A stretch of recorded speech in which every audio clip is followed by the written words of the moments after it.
In my last devlog, I added the card experience system, which allows the cards in your deck to level up.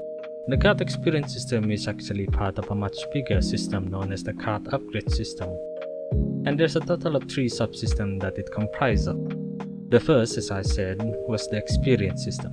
The other 2, which I'll be talking about in these videos, are the card augment system and the card synthesis system. We will start with the augment system. If you guys have played either Monster Train or Wild Frost, you will have a clearer picture of what the augment system does. Basically, when the player visits the augment shop, they can buy augment further customize their card with different modifiers. There's a limited number of slots for augmentation though, so the player has to pick and choose which augment is best for the cards. Currently, there's only one augmentation in the game for testing, which simply increases the power of the cards by 1. But I'll add more interesting modifiers later when adding content becomes the main priority. The last subsystem in the card upgrade system is the card synthesis system. A synthesis shop might appear when the map generates, and when the player visits those shops, they can pick 2 units to combine for a price. The way card synthesis works, you have one card that acts as a sacrificial card to boost the other unit's card stats and card mastery. Card synthesis, however, isn't an additive process. The 2 units don't just add their stats together, but rather average them out. The same is done to the card mastery. However, if the sacrificial card has a mastery over a card that the boosted card doesn't have, the boosted card will only inherit half of the mastery over the card. Inheriting card mastery this way allows the boosted card to have access to cards it otherwise doesn't have access to.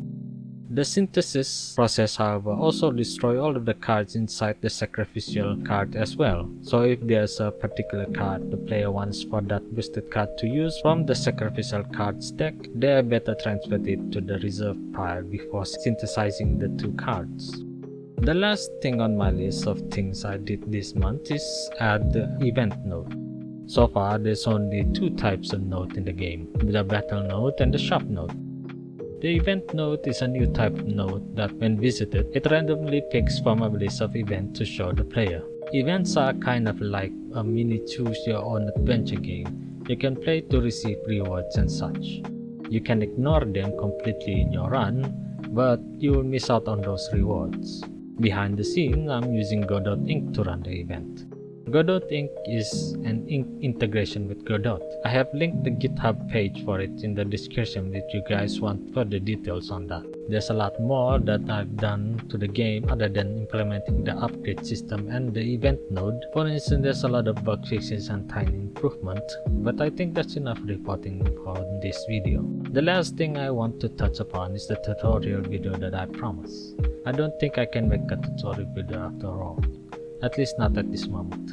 I'm sorry that I can't deliver on my promises. But if you guys want to discuss how I implement some of the stuff in my game, just drop by my Discord server and post your question there and I'll see if I can help you with anything. Well, that's all from me this devlog. See you guys in another month.